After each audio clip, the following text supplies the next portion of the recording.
Good morning, students. How are you? Hope you all are doing well. So today we are going to continue chapter from topic expansion of the company's rule in India. कि India में company के rule कैसे expand हुआ, कहाँ कहाँ कैसे expand हुआ, उसके बारे में पढ़ेंगे. The British supremacy was establish mainly by two method. जो ब्रिटिश सुप्रीमेसी थी वो दो मैथड से की थी. पहला था direct method and second is indirect. Annexation का मतलब होता है कब्जा करना, दूसरे के टेरिटरी को अपने में मिला लेना. तो जो ब्रिटिशर्स थे उन्होंने एनेक्सेशन जो है दो तरीके से किया. एक तो डायरेक्ट एनेक्सेशन था, एक था indirect annexation. Conquest of Mysore, Punjab and Sindh were the example of direct annexation. ठीक है, मैसूर, पंजाब और सिंध में डायरेक्टली इन्होंने कब्जा किया. British also subdued Marathas through war. साथ ही ब्रिटिशर्स ने मराठास को भी वॉर के थ्रू हराया था. On the other hand subsidiary alliance and doctrine of lapse are example of indirect annexation. ठीक है, इसके अलावा सब्सिडरी अलायंस, डॉक्ट्राइन और लैप्स दो ऐसी पॉलिसीज थी जो कि इनडायरेक्ट एनेक्सेशन के एग्जाम्पल हैं. उसके बारे में हम इस चैप्टर में आगे पढ़ेंगे. सबसे पहले हम स्टार्ट करते हैं the conquest of Mysore. The south Indian state of Mysore had become strong under the leadership of Hyder Ali and his son Tipu Sultan. जो साउथ इंडियन स्टेट थी मैसूर की, वो काफ़ी स्ट्रांग बन गई थी हैदर अली और उनके बेटे टीपू सुल्तान की लीडरशिप में. Tipu Sultan took up arms with the British when he stop the export of pepper and cardamom through his ports and stopped permitting the local merchant from trading with the company.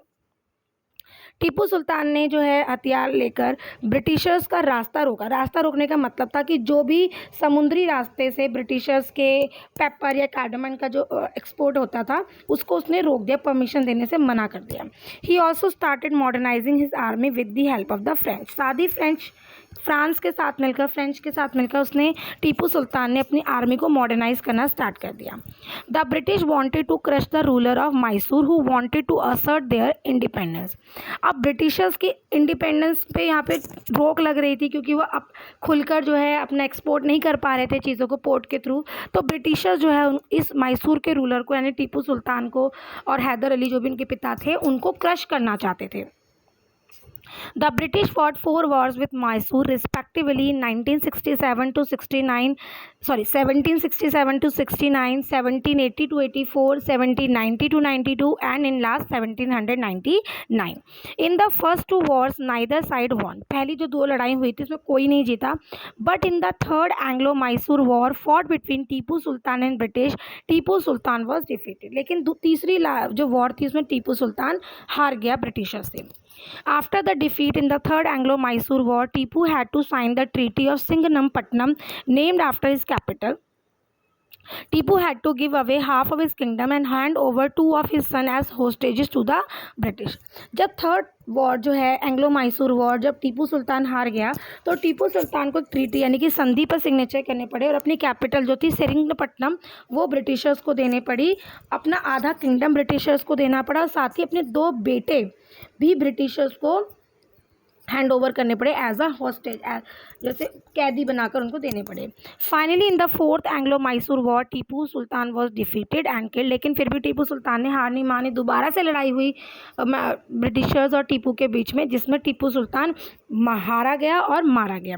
While defending his capital Seringapatam. अपनी capital Seringapatam को बचाते समय जो है टीपू सुल्तान हारा गया और शहीद हो गया यानी कि मार दिए गए. ठीक है, तो इस तरह से ब्रिटिशर्स ने मैसूर को डायरेक्टली अपने कब्जे में लिया यानी कि शासक के साथ, रूलर के साथ डायरेक्टली लड़कर उस जगह को एनेक्स कर लिया. नेक्स्ट है war with the Marathas. The British regarded the Marathas eight there greatest rival. Britishers जो हैं वो मराठास को अपने सबसे बड़े दुश्मन समझते थे. The Marathas were divided into different states under different sardars और chief belonging to dynasties such as Scindias, Holkars, Gaekwads and Bhonsles. Marathas जो है वो कई डिफरेंट स्टेट में डिवाइडेड थे, अलग अलग सरदार, अलग अलग चीफ के अंडर. उनकी डायनेसिटी जैसे सिंधियास की थी वो भी मराठास थे, होलकार्स, गायकवाड़, भोसले, ये सभी मराठास थे. मराठा चीफ थे अलग अलग. These chief were United under the leadership of the Peshwas. ये सभी चीफ जो हैं वो पेशवास के लीडरशिप में यूनाइटेड थे. Who was the administrative and military head. ठीक है, अभी पेशवास जो थे वो एडमिनिस्ट्रेटिव और मिलिट्री हेड थे.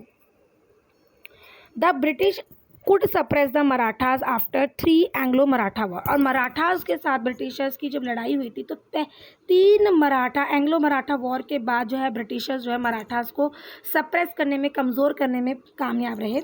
The main weakness of Marathas was there political disunity. जो मराठास की हार का मेन कारण था वो था उनकी मराठास में जो डिसयूनिटी फैली हुई थी। The British could defeat all the Marathas chief, their territories were reduce to small size. सभी मराठा चीज़ को हरा दिया गया, उनकी टेरिटरीज का साइज छोटा हो गया। They were compelled to sign subsidiary alliance with the British and became their dependent alliance. उन्हें जो है ब्रिटिशर्स के साथ जो है मराठास को सब्सिडरी अलायंस पे सिग्नेचर करने पड़े और तभी वो जो है उनके डिपेंडेंट अलायंस बन गए, यानी मराठास जो है वो ब्रिटिशर्स के ऊपर डिपेंड हो गए। The defeat of the Marathas made the English the supreme power in India. और मराठास की हार के साथ ही ब्रिटिशर्स जो है इंडिया में सुप्रीम पावर बन गए। The British also conquered Sindh in order to suppress possible Russian influence over India. Britishers को जो है सिंध पर भी कब्जा करना पड़ा ताकि वो रशियन इन्फ्लुएंस जो था इंडिया पे उसे ख़त्म कर सके। The British fear that Russia might try to enter India from the north west. Britishers को लगता था कि जो रशिया है वो नॉर्थ वेस्ट में इंडिया में नॉर्थ वेस्ट से इंडिया में आना चाह रहा है, इसलिए उन्होंने सिंध पर भी कब्जा किया। In order to secure control over the north west the British for the prolong war with Afghanistan and establish an indirect rule there. North west में अपना कंट्रोल बनाने के लिए अब ब्रिटिशर्स ने अफ़गानिस्तान के साथ भी लड़ाई लड़ी ताकि वो सिंध में जो है किसी भी तरह का बाहरी देशों का जो कब्ज़ा से ख़त्म करके अपना कब्ज़ा वहाँ पे इस्टेब्लिश कर सकें।